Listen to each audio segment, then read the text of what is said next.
两口打仗，管你屌事儿，滚！我不认识。走！救命！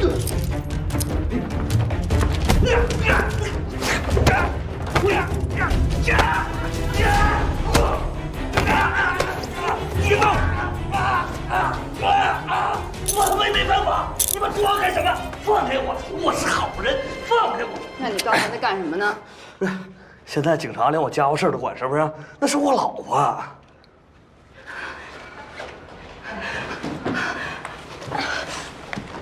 你认识他吗？我不认识。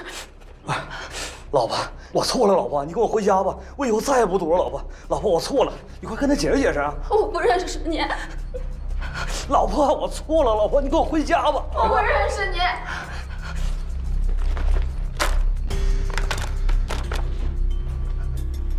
怎么回事？啊，我以为他是跟我抢生意的。警察同志，你别误会，我是来出差的。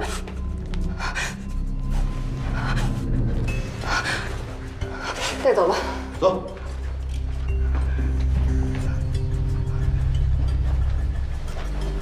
你别跟着我，自己能搞定。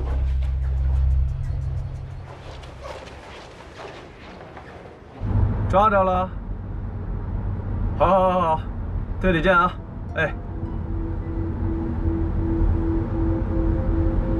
皮条可抓着了？抓着了。小周这事儿干得不错，回队里审。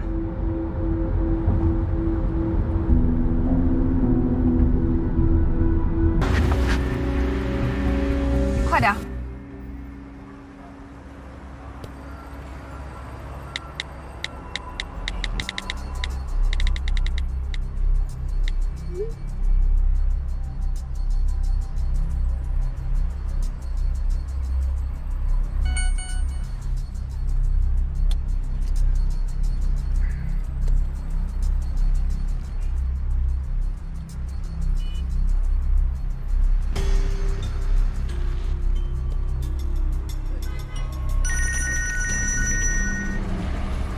喂，王辉上钩了，约在岳庄桥见。下一步我们该怎么办？先到岳庄桥吧。啊，我们在那儿会合。喂，我是关宏峰，你听好了，你们约好的那个王辉是个毒贩，身上肯定有枪，而且他藏身的窝点不知道到底有多少人，所以贸然行动风险会很大。你去找刘长勇，让他派一个外勤的女警察过来，假装妓女去摸一下情况。啊，哎，我跟他说。哎，对了，你跟老刘说啊，让他派2探组的孙小燕去执行这个任务啊。你有想过周迅为什么派你盯着我吗？因为你是刘长勇的女儿，大家都看得出来，凭你的素质根本没有能力在一线，别给大家添麻烦，别给大家添麻烦。周队，我申请来执行这次任务，现在时间紧，调人至少要半个小时。我可以的，我能做到。如果你有办法让彤彤离开外勤，你弟的案子，我可以睁一只眼闭一只眼。那好，那你多注意安全。什么意思啊？他要自己去？对。你同意了？哎，老关，你什么时候对徒弟这么心慈手软了？啊？他要真有个闪失，有谁帮你盯着我？我还不是为了你啊！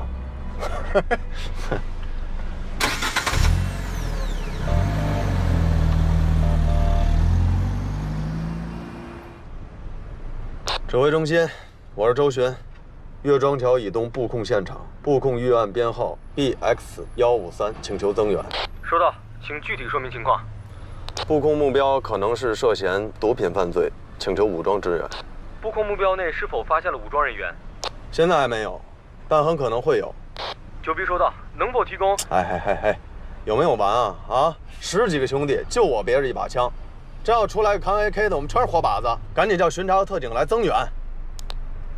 周巡，情况收到了，正通知防暴队，巡查那边4辆车已经出发了。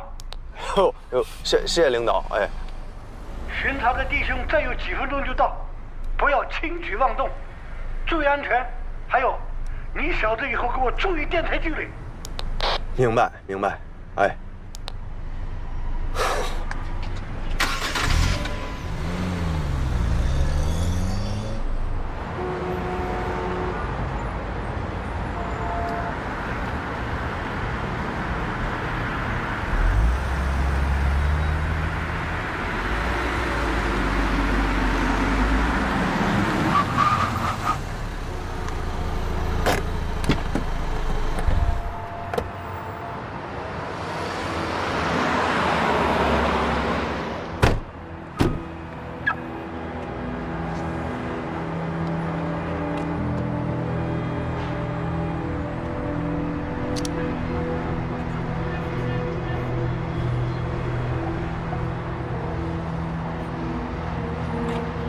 我去上个厕所。哎，老哥，一块儿吧，我也想去。哎，咱俩得留一个人等周书彤啊，要不你先去吧。行，算，你先趁我等，你先去。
你没事啊，哥？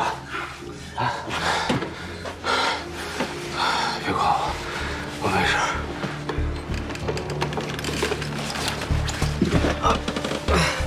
听我说，哥哥呢已经被周巡监控了，今后要格外小心。还有，刘长勇答应我，如果我想办法把周世东赶走的话，他会在安全的事情上给我们提供方便。对他来说，没有比他女儿的安全更重要了。这个对我们来说是个机会。再有，我跟周巡去了大堂口，吃了我最爱吃的油泼面。马上要布控抓那个王辉了。王辉是个毒贩，身上可能有枪。所以，贸然进去会有危险的。从我们对王辉和皮雕刻1个月以来40多次的电话监控来说，我们分析这个人应该有性欲亢进症。现在正是他性瘾发作的时候，也是诱捕的最佳时机。我知道了，你放心吧。啊，对了，周树东主动要求假扮妓女。去王辉的窝点打探虚实，一会儿你在不过现场测影的时候，一定要把握好分寸。周树桐去了，你答应的。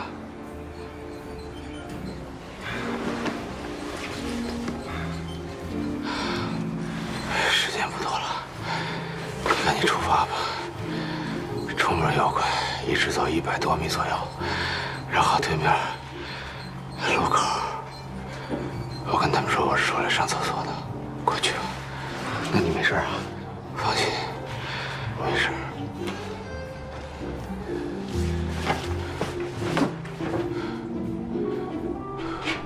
丁字路口35度方向最安全。行，明白了啊。哎，老关，那个王辉要求皮条客亲自把妓女送到路口，说到那儿再联系，而且还不许妓女带手机。周总呢？车里换衣服呢。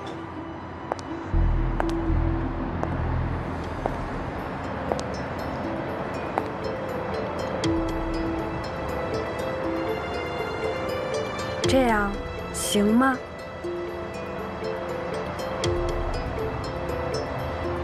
窃听器带了吗？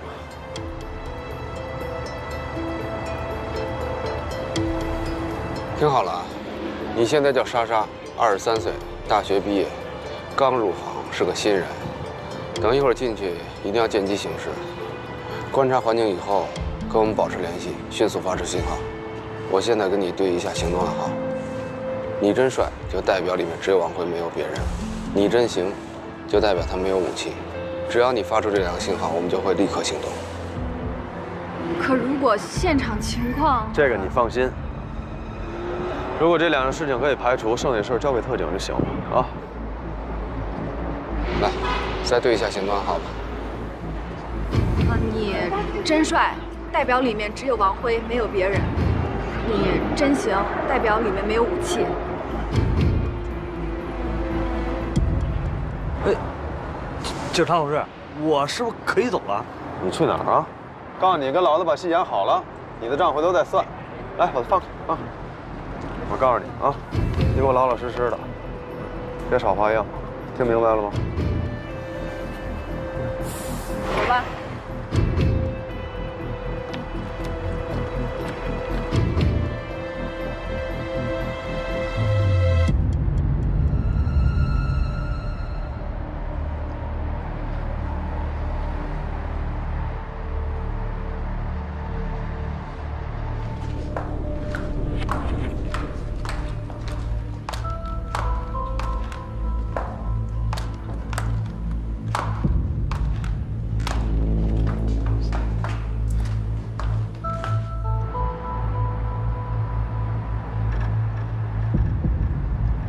周哥，嗯，他们俩已经进那个9号地下室了。好。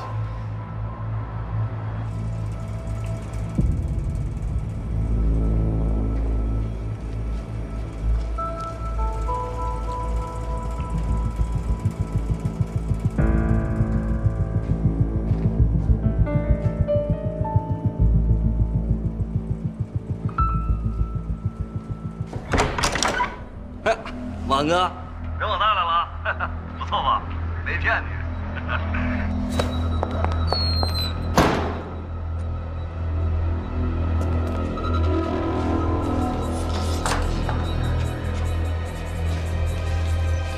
新来的？嗯。叫什么名啊？莎莎。莎莎。多大啊？23岁。大学生啊？啊？刚毕业不久。你这衣服脱了吧，你不热吗？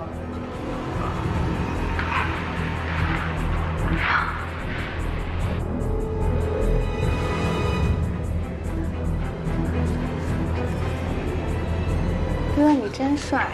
是吗？你比他们说的都帅。啊，是啊。那他们还跟你说我啥呢？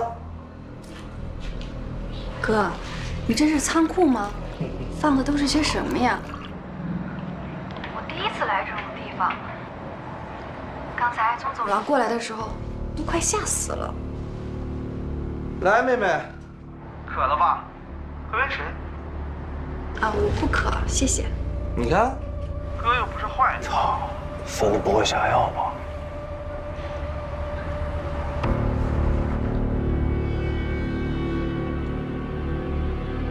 嗯。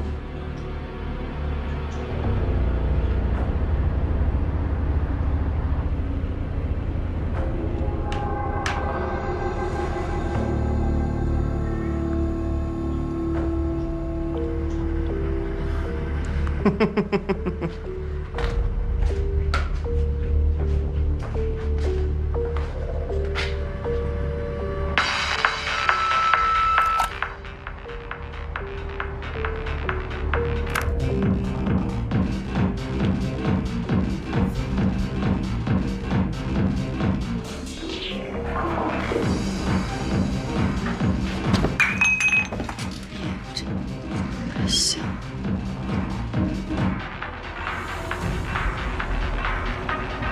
这什么情况？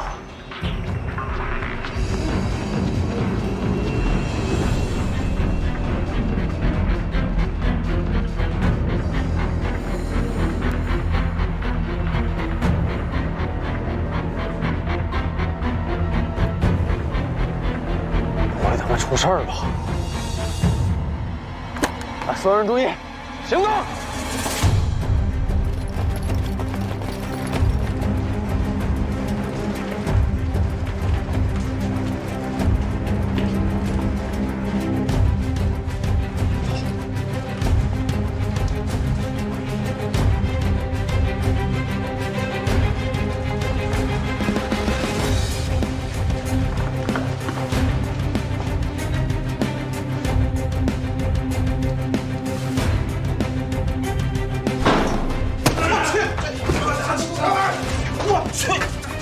谁呀？你是谁呀？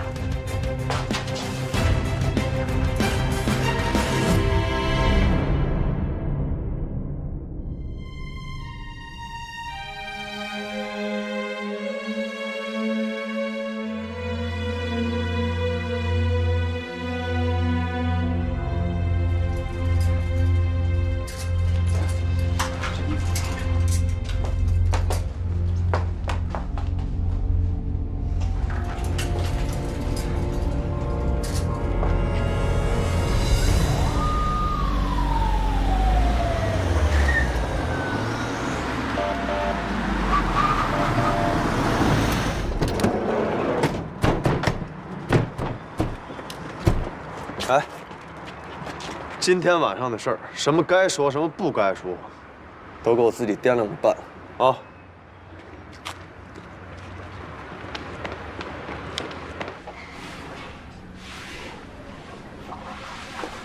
醒了，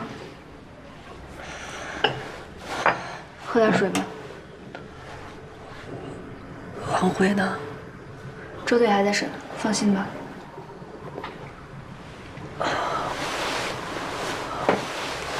关老师在哪儿啊？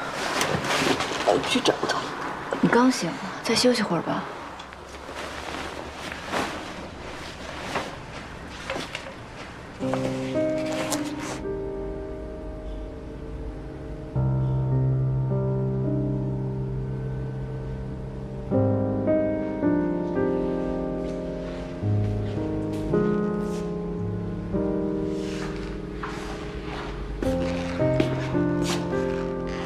没事吧？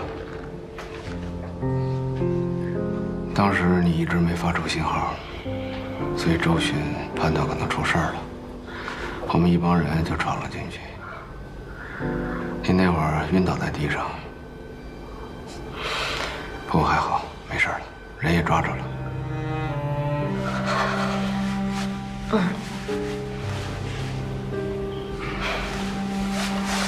关老师，您之前说我素质差，不配上一线。我就是太想证明给您看了。我也知道我现在不够好，我也不配上一线。但你相信我，我会努力的。虽然我知道大家都不想告诉我，但我知道刚才发生了什么。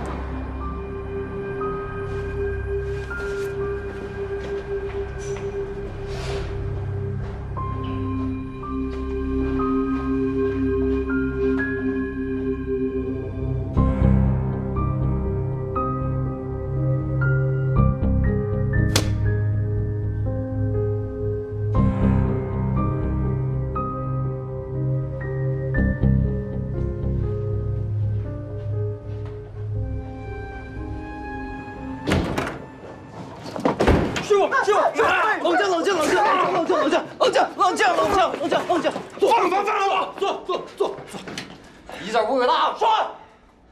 敢他妈说半句假话，我弄死你！我说，那天在饭桌上，那东哥答应1万块钱替鸡哥送货，但是东哥听说送什么货以后，当场就翻脸了。爱他妈谁，反正我不去。嘿，什么年代了？快餐、快递、快捷酒店，什么都得快，赚钱也他妈得快啊！混江湖道的日子已经过去了，道义规矩能养活这帮兄弟吗？啊，阿文，东哥到这儿。哎呀，东哥呀，你进去这么些年啊，我发现是不是呆傻了？脑子是不是呆秀了？啊？兄弟他妈在帮你，你知道吗？你把别人往火坑里推，我管不着。反正老子不陪你玩。没想到那东哥他软硬不吃的，还说要告发我们。鸡哥就不放心呗，派小飞和瘦子过去跟着东哥。没想到让东哥一顿打给打回来了。那个鸡哥就让我去送货，送货，然后我就拿着货就去那块儿，结果我就看见。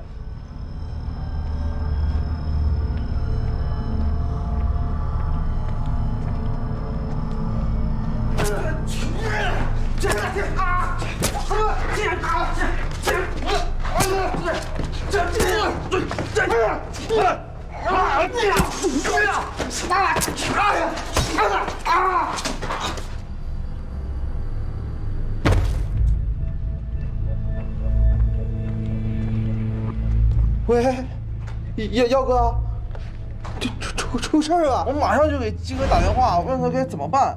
鸡哥说让我在那等着，他马上就过来。过个10分钟，过10分钟鸡哥就到了。我本来以为鸡哥是要把东哥送到医院去的，没想到他就……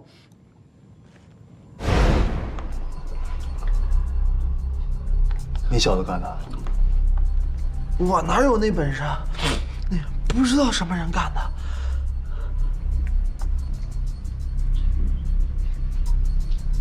耀哥，现在把他送医院还有救吧？这个。不是，耀哥，东哥以为砍他那个人是鸡哥派过来的，一睁眼一看到鸡哥就要跟他拼命，然后还说要把我们的事儿都给捅出去。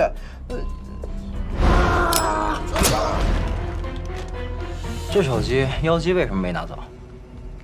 这个鸡哥嫌是死人东西晦气，就没拿。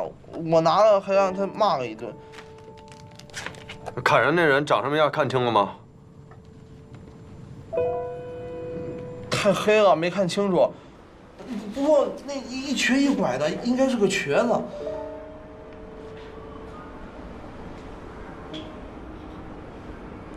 提审妖姬，我就不信扯开了嘴啊！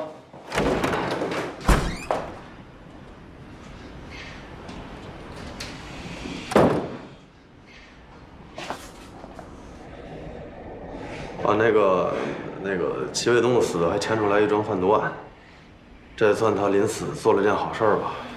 妖姬这块骨头算是难啃的。总之，先让他把这命案交代清楚再说。齐卫东出狱之后，是打算做好人的吧？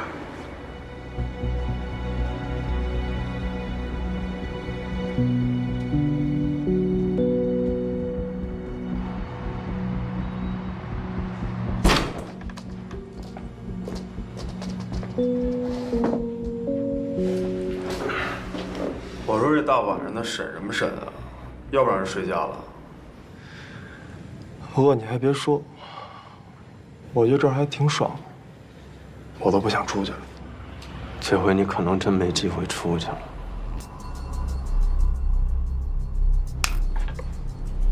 说说吧，齐卫东是不是你杀的？我不都跟你说了吗？这事儿我真不知道。你他妈这嘴还真是厕所里的石头，又臭又硬，是吧？王辉该说的不该说的可全都说了。王辉，你炸我了！王辉这会儿指不定在哪儿搂着妞睡觉。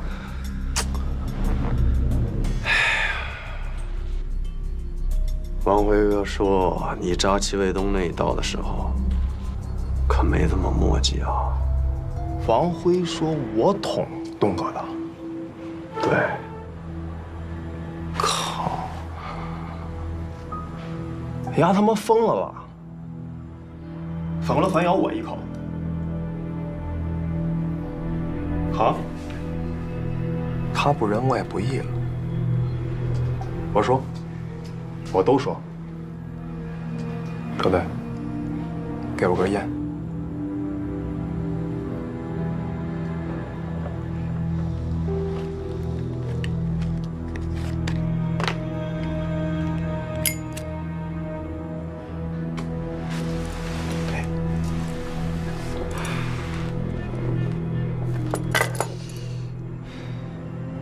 那天，我派俩兄弟跟着东哥，后来被东哥发现给打回来了，我就派王辉跟着。去完之后他就没信儿了，我没当回事儿。后来大概凌晨2点来钟吧，他给我打了个电话，说他出事了要跑路，说我当时没多想，那他妈是假的。不过我没想到他出这么大的事儿。你是说王辉杀的齐卫东？这事儿我不知道你们怎么认，反正在我看，这他妈就算个意外。王辉那小子衰呗。王辉碰到东哥的时候，正碰到东哥跟一人打架，那人拎着刀子，东哥身上中了好几刀，地上流的全都是血。王辉掏出匕首去帮东哥，结果那哥们儿还他妈挺厉害，一下就把王辉给制住了，顺势一推，俩人倒地上。爬起来的时候，王辉看到匕首正好扎在东哥的胸口上。那人一看这样，撒丫子就跑。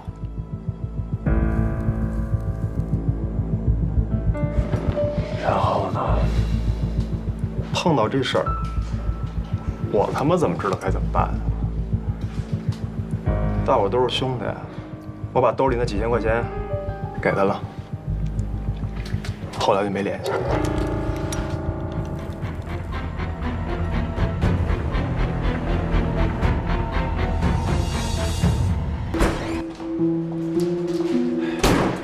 王辉说是妖姬干的，妖姬说是王辉干的。唉，两个人咬来咬去的，到底是谁呢？不管是谁，总还有一个人，得把那瘸子找着。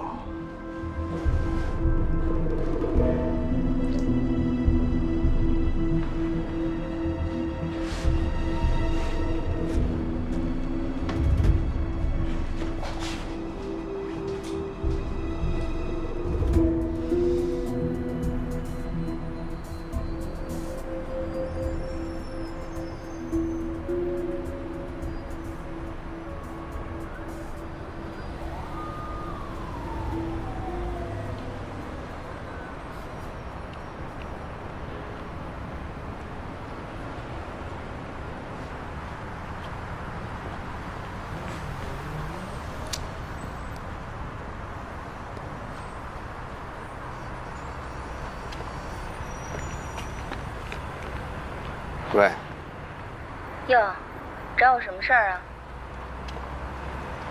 喂，喂，你怎么不说话呀？我是来自首的。宝贝儿，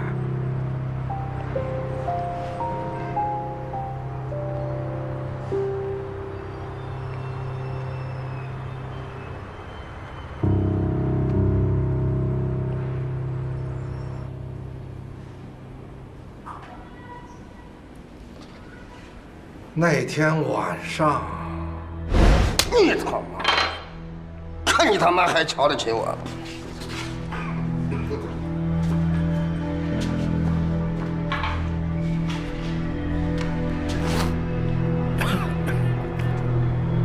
臭丫头，瞧不起我！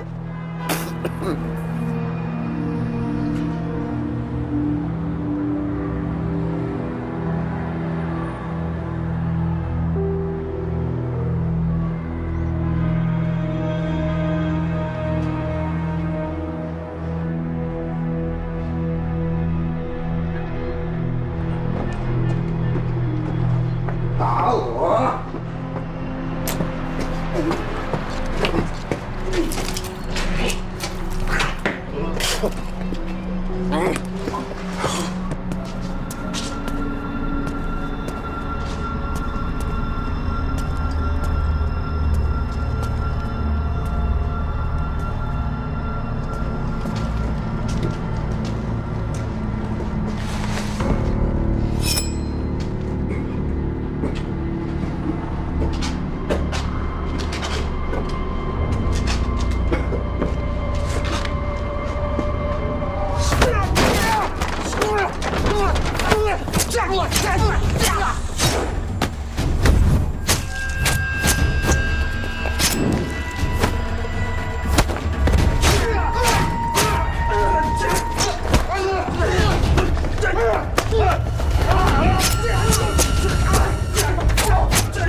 当时我很生气，我只想教训一下他，并没想杀死他，所以我划了他30多刀，都避开了要害。如果有人发现，1个小时之内把他送到医院，他就不会死。可齐卫东最后还是死了。你知道凶手是谁吗？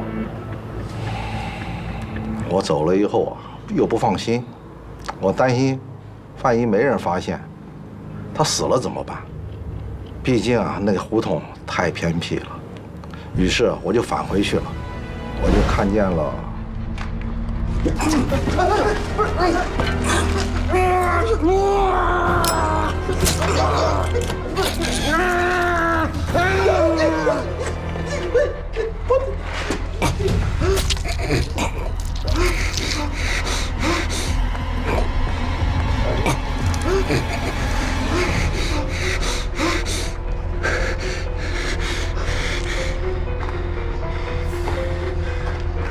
走。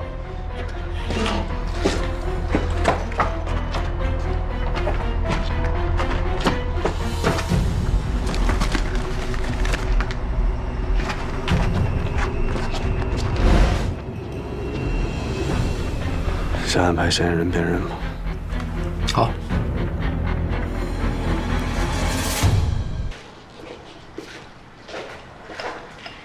你也别太难过了，先喝点水。啊，谢谢。姑娘，我能麻烦你个事儿吗？您说。我不知道怎么才能让他从轻发落，也知道他一定不会跟你们说。5年前，我们全家开车出去玩，回来的时候，老耿着急回部队开会，结果追了一大货车的尾。我们的女儿小燕脑外伤，送到医院的时候已经脑死亡了。还是老耿做主，说把小燕的心脏捐献出去。他说只有这样，才能让他唯一的女儿继续有在这个世界上的意义。我也知道，他经常去酒吧看的那个人，就是当年接收我们小燕心脏的人。是因为这个原因，耿叔是为了保护那个姑娘，才对齐卫东动手的。无论如何，我希望你们网开一面，从轻发落他。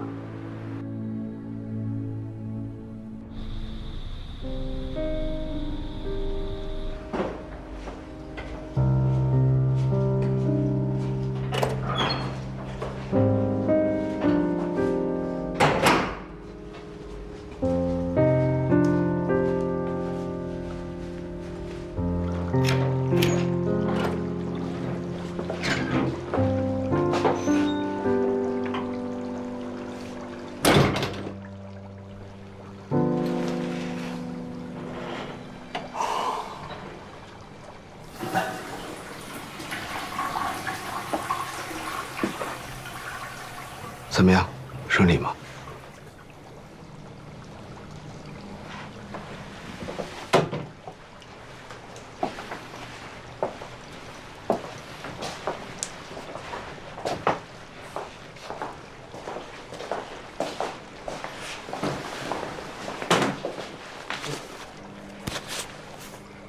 出什么事儿了？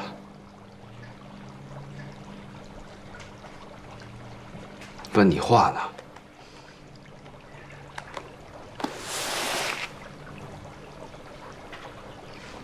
你知不知道我们冲进去的时候，周书彤什么样子？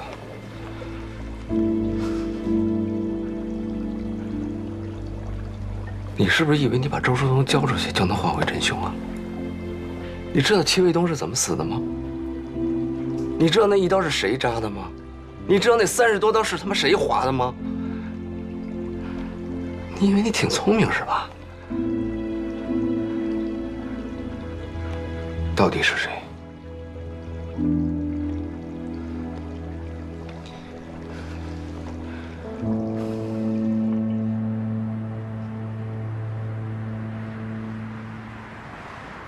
说，毒品藏哪儿了？怎么着？我就是一 dealer， 还杀了人，反正都是死罪。要烧要剐，你们看着办吧。毒品，你们自个儿找去吧。你们警察不是挺牛逼的吗？都这个时候了，你还嘴硬啊？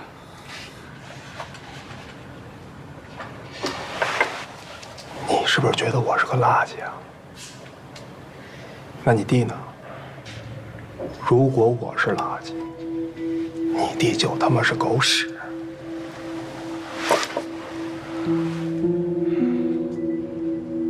放心吧，我们很快会找到那些毒品的。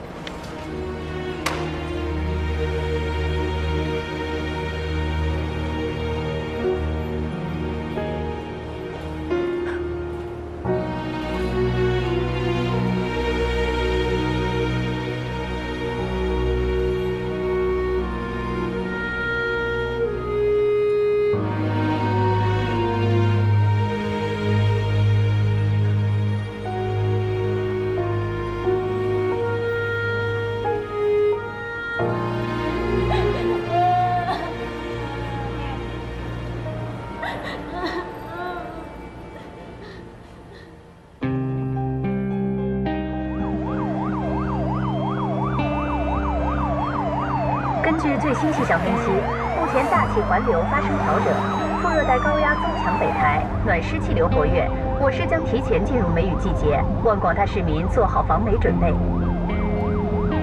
5年前我做快递的时候，跟豹子哥打过交道，知道这伙亡命之徒有3个藏毒的地点：火车站附近的集装箱中转站，长途汽车站附近的地下仓库，还有就是3号码头仓库。根据监控录像分析，妖姬经常去的地方有3处：城东他父母家、城北小三的住处，还有城南码头附近。我们分头排查。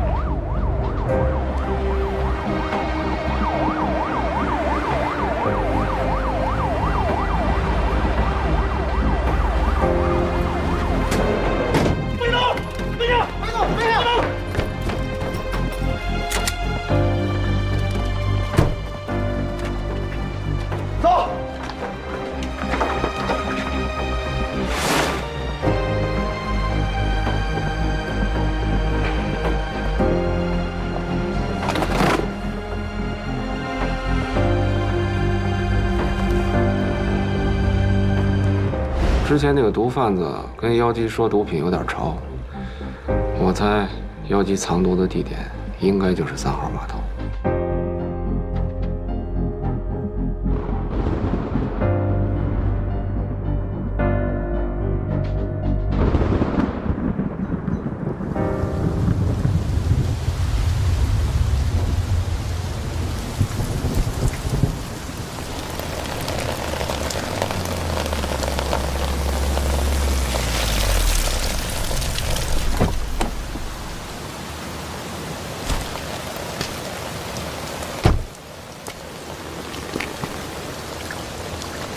雨伞怎么换了？来，这边。这是4号院，跟隔壁的5号院、6号院一样。今年5月啊，整体拆迁，所有的住户都搬走了。隔壁小区已经开始拆了。目前啊，只有这栋楼还保留着。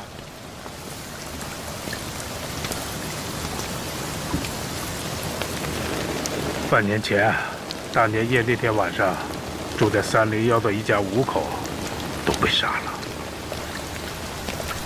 在结案之前，这里将一直封锁。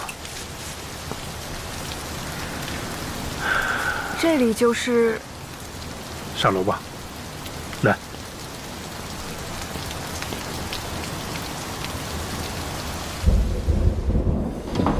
凶手是晚上10点多钟进的楼。因为小区太旧，4周就没有布设安防监控，这时间是汇总各种线索推断出来的。住在301的户主叫吴征，他对外的职业是废品收购站的老板。可调查发现，他还经营一个各种违禁品的中转站，且可能与犯罪集团有密切关系。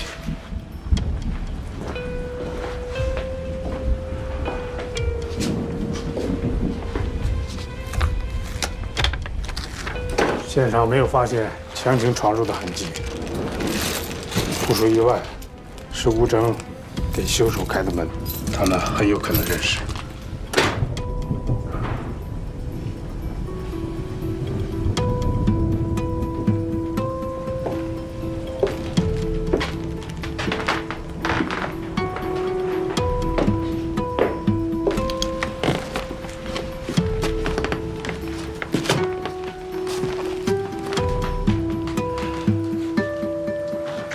这就是吴征，尸体被发现时面朝下，背朝南，这说明啊，是吴征领着凶手进屋时背后遇害的。伤口只有一处，是从左肩胛骨向下刺入，直接贯穿心脏。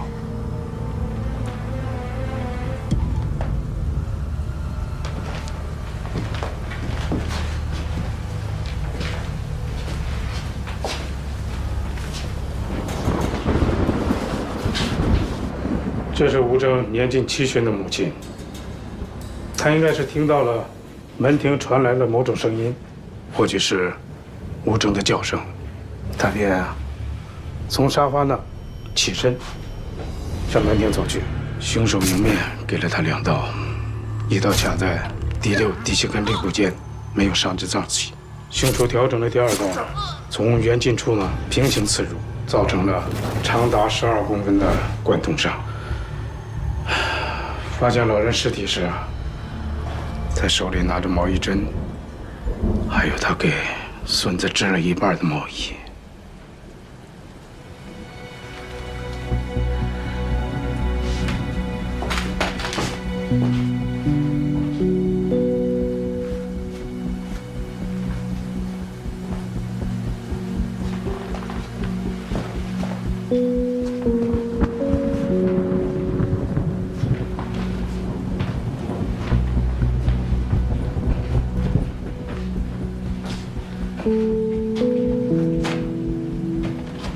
吴征的妻子任静，当时正在这里跟2个孩子玩，她不知道外屋发生了什么。高亚楠呢，对这里喷溅的血迹进行了分析，还原了任静遇害的大致情景。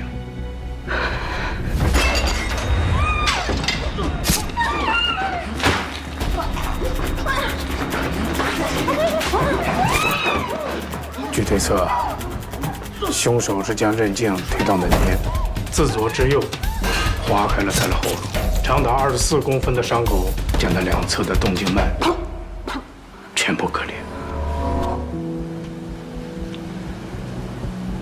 高亚楠认为，任静被割喉到实际死亡间隔1分钟左右，至少在30-40秒里，他还有意识。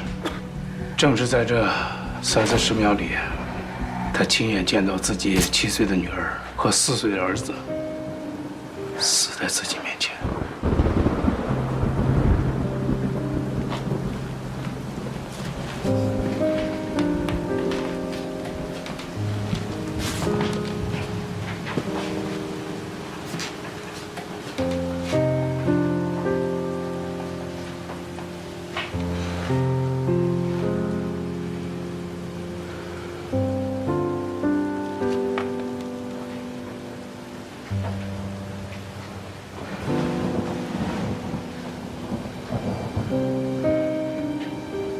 就是是的，依据现场采集的指纹、DNA 以及一位近距离目击证人的陈述，都可以确定，凶手就是关宏峰的孪生弟弟关宏宇。关宏宇表面上是宏宇物流的老总。但据我们掌握的线索分析，他的业务也许会跟毒品贩卖有利益相关，而且他极有可能认识吴征。我推测，他们俩表面上是合作关系，但暗地里存在竞争，且吴征一定是掌握了关宏宇的一些秘密，以至于埋下祸根。关宏宇认为，警方一定是掌握了吴征贩毒的证据，将要实施抓捕。他把其中牵涉出自己，便来找吴征验口。因为当时吴征的家人都在，他便下决心斩草除根，免了吴征万难。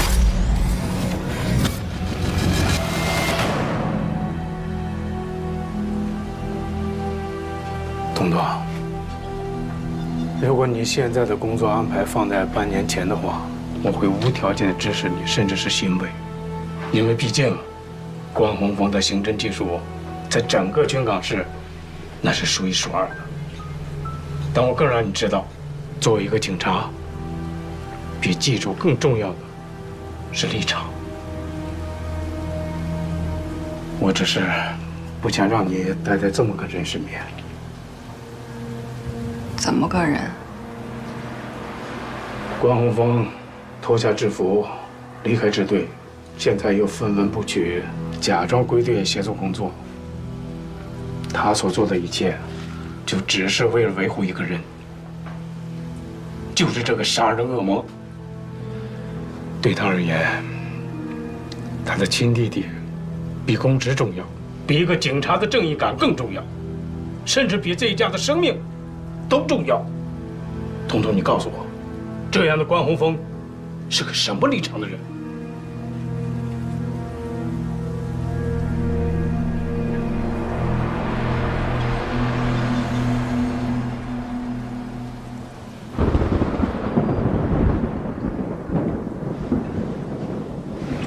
我越来越看不清你了。你明明和姚基认识，还知道姚基和吴征也认识，却对我只字不提。那也得分认识到什么程度。我跟楼下小卖部大爷还认识呢，也得向你汇报啊。你能从一句“货有点潮”就能判定藏毒的位置，如果不经常跟他们接触，哪来的这些经验？你还有多少事瞒着我？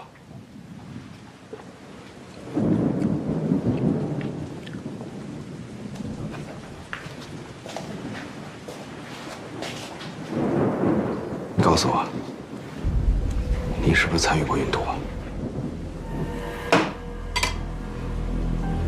说到底了，你还是不相信我，是不是？我告诉你，做物流很难的，要想轻松一点，必须打理好这些人。所以我才知道姚基跟吴征是谁。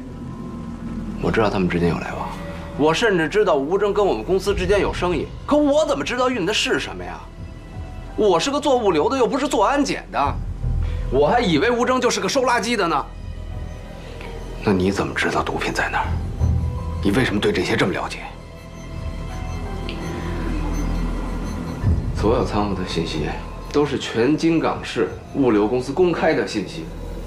我不但知道他们仓库在哪儿，我还知道他们固定的运错时间呢。知道线索以后，自然就想到了，怎么了？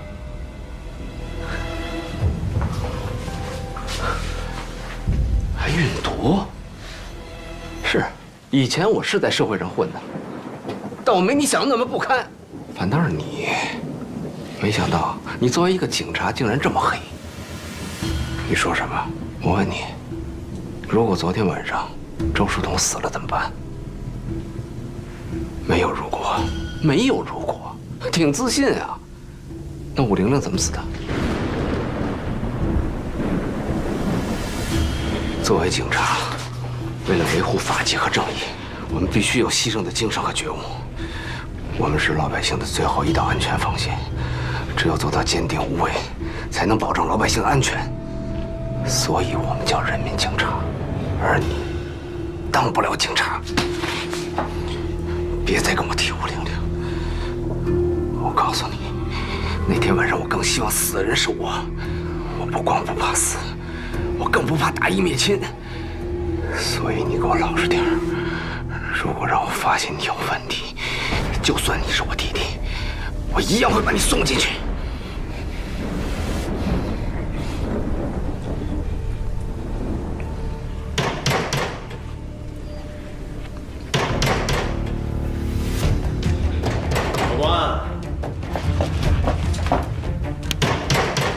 在家吗，老关？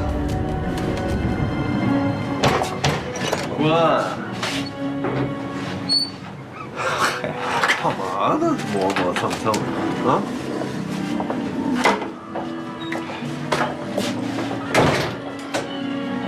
没听见。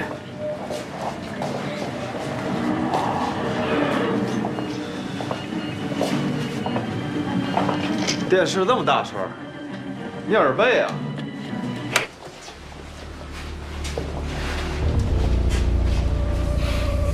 你怎么来了？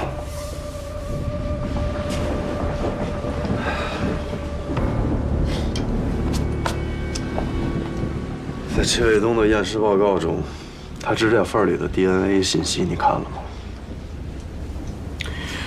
是亚楠刚刚提取出来的。技术队拿 DNA 做了比对，得出的结果是关宏宇的。老关，他还在京港啊？那个 DNA 不是他的。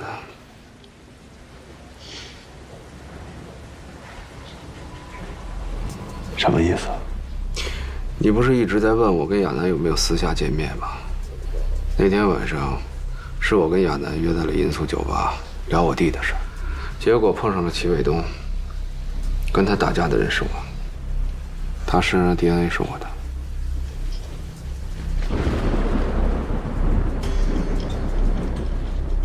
那为什么当时你不说呢？我不想让你知道我跟亚楠见面的事儿。为什么？啊？我这个支队顾问的身份比较特殊，我弟弟跟亚楠之间的关系你也清楚。虽然我跟亚楠聊的我弟，也不是什么见不得人的事儿，但毕竟是敏感时期，说出来徒增大家的烦恼。更何况，我就算告诉你，你也不相信，多说无益。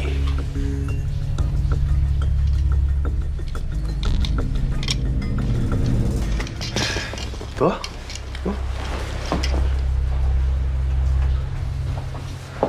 我还以为关宏宇良心发现了，准备回来自首的呢。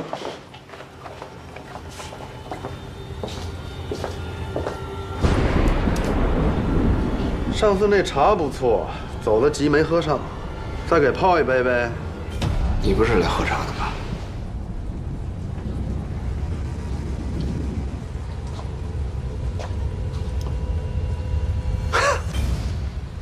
看你就是执念太重，所以暴饮暴食，你一个人吃了那么多啊？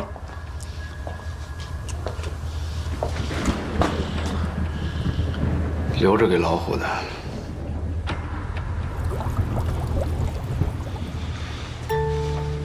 嗯。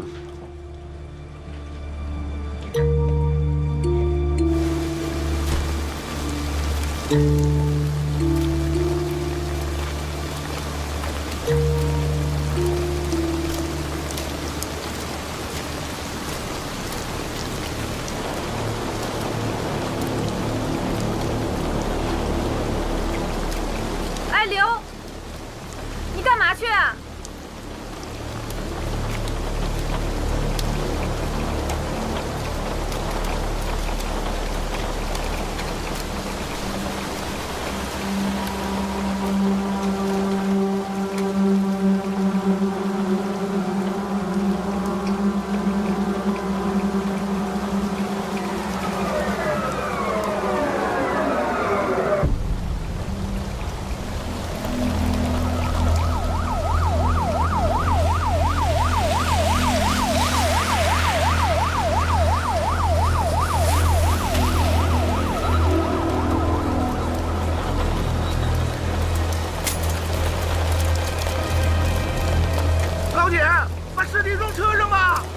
不行啊，尸体明显被移动过，你现在抬走的话会破坏现场啊！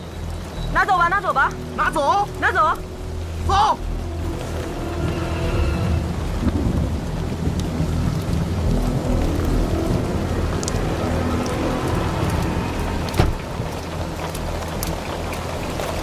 哎，师傅打伞呢？不用，你赶紧去现场看看。哎，行，去吧去吧。好嘞。老关，老关，现场都这德行了，你也没招了吧？现场还是会留下一些痕迹的，等亚楠和技术队完工再说吧。好。周队，今天雨这么大，现场的绝大部分痕迹会不会都被冲走啊？你和老刘往这干嘛来了啊？就是正好今天。哎，老关。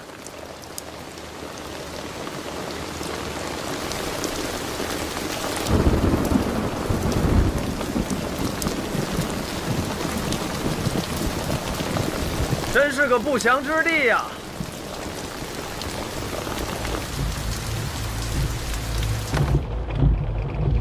哎，董涵，消息可靠吗？派出所那边说了，肯定是命案。这个命案哪儿都有，这主要是能不能上头条啊？小罗给我发了照片，你们看一下。我已经找交管局的姐们查了，你们猜这个车主是谁？谁呀？谁呀？李地森。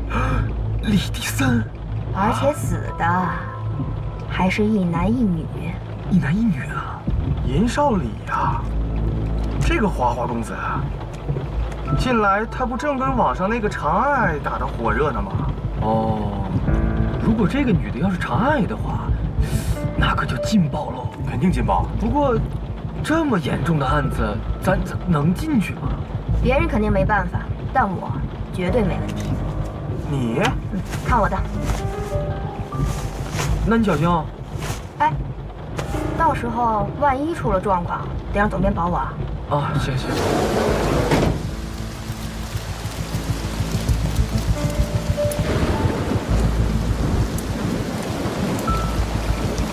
哎，仔细点啊，放心吧。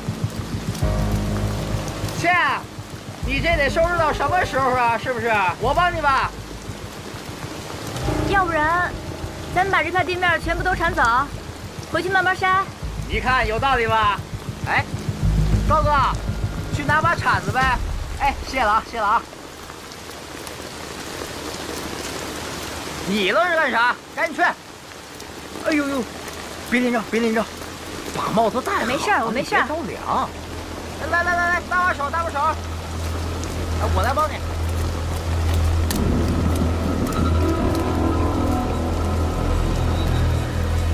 来，往这里折。哎，快点儿！哎呦，切，我屁股进雨了。哎呦，我的妈呀，真凉嘿！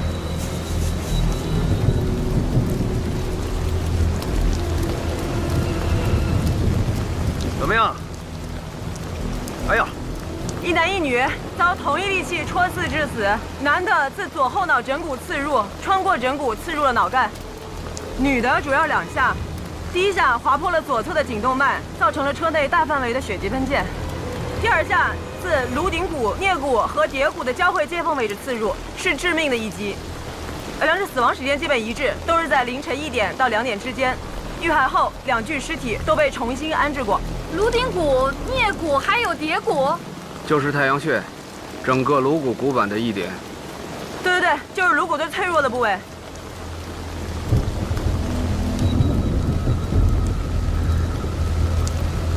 小豹，快来！哎，来了！哎，豹哥！啊？技术队在里面吗？他们让我拿这个。哦，在里面忙活呢，快！好。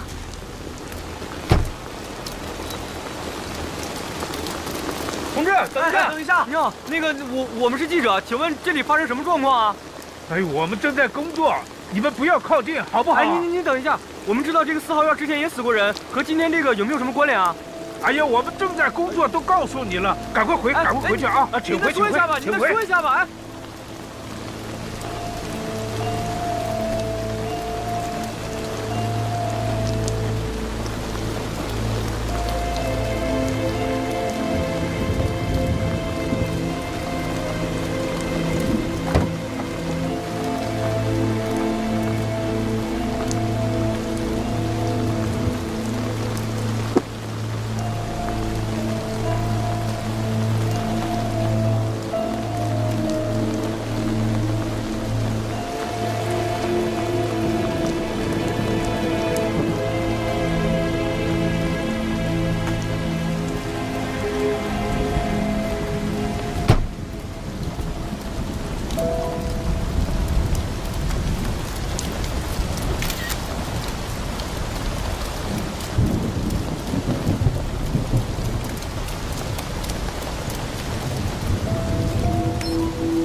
我是。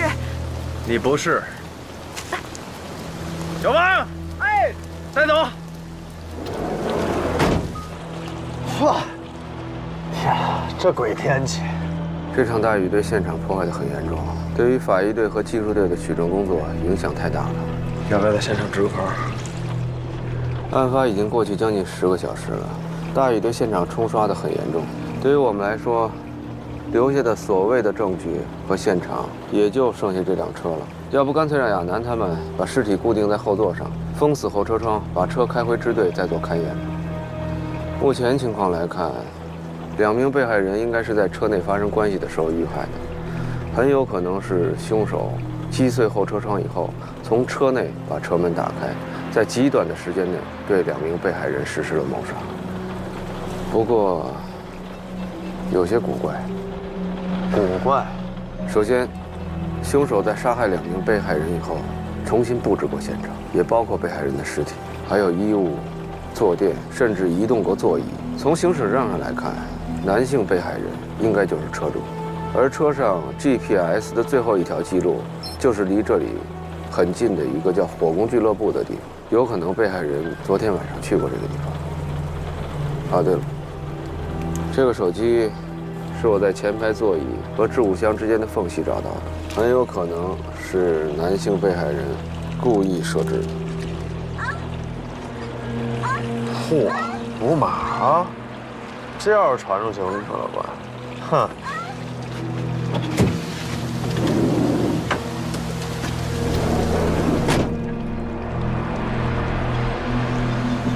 说话说的不是时候，伤口上撒盐，你最在行。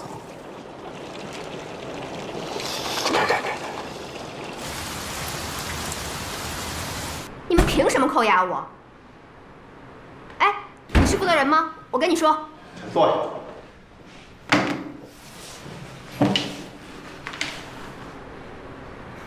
这位同志，我是一个有国家新闻总署核准资格的记者，有权知道事实的真相。你们没权扣押我。而且我们社和你们区一直保持良好的合作关系。你